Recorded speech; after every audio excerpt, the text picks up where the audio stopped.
Welcome to the Orvis Fly Fishing Guide podcast with Tom Rosenbauer, bringing you tips, tricks, and techniques to help you get the most from your time on the water.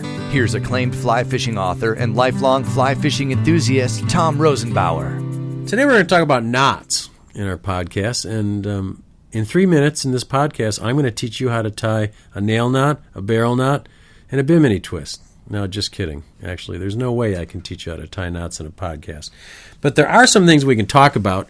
You need a reference for knots, and there are many places to find directions for tying knots. There's good directions in books in our own Orvis Fly Fishing Guide and some of our other books. There's animated knots on the Orvis website that you can actually see, the animated steps. There are other websites that show you how to tie the knots. So there are lots of references to tie the knots, but there are some things we can talk about here that you don't need a visual to explain. Probably the most important aspect of knot tying in fly fishing is testing your knots.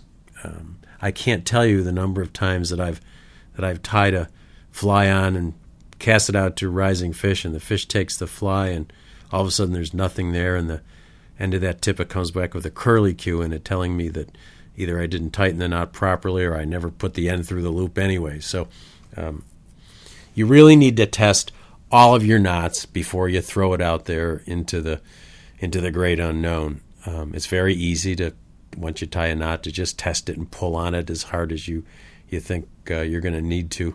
And if the knot breaks or if the knot gives way, then you know you got to tie it again.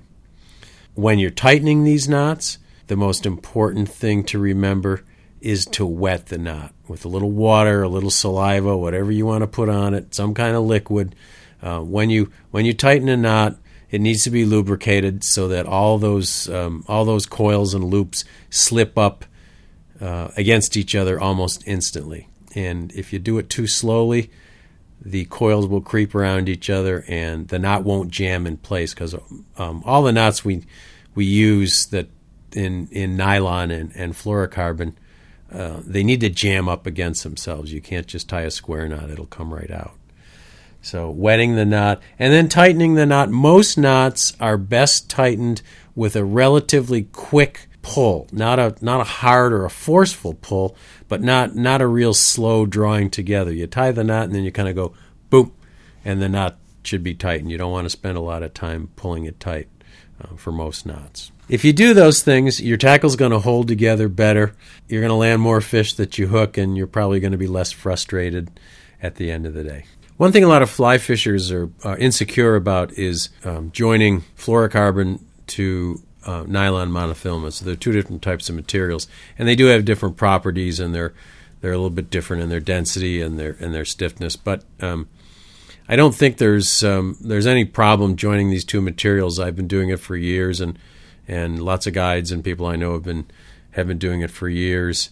And some people will use a 4-turn barrel knot or blood knot to join nylon to fluorocarbon.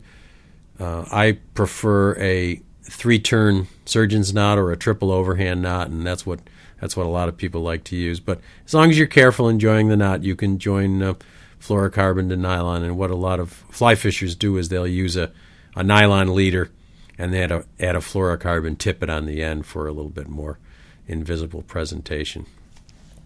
So to recap this podcast on knots, the 3 things you need to remember are: 1, moisten the knot before you tighten it. 2, tighten the knot fairly briskly, not with a lot of force, but quickly. And number 3, always test your knots before you throw them out there. And if you do have trouble with knots, there's a couple things to remember.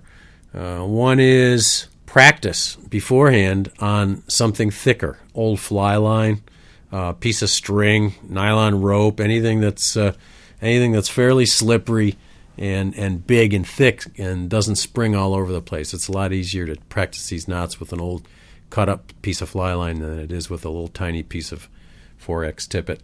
The other thing is, once you get in the field and you're tying these knots, don't scrimp on material.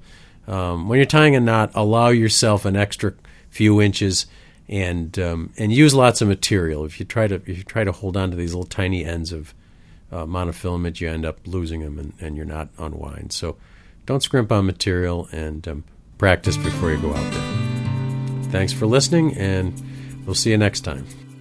Thank you for listening to the Orvis Fly Fishing Guide podcast with Tom Rosenbauer. Since 1856, anglers worldwide have counted on Orvis to help them get the most from their time on the water. To learn more and to shop the world's finest fly fishing gear, including the award-winning zero-gravity Helios rod, visit www.orvis.com/podcast.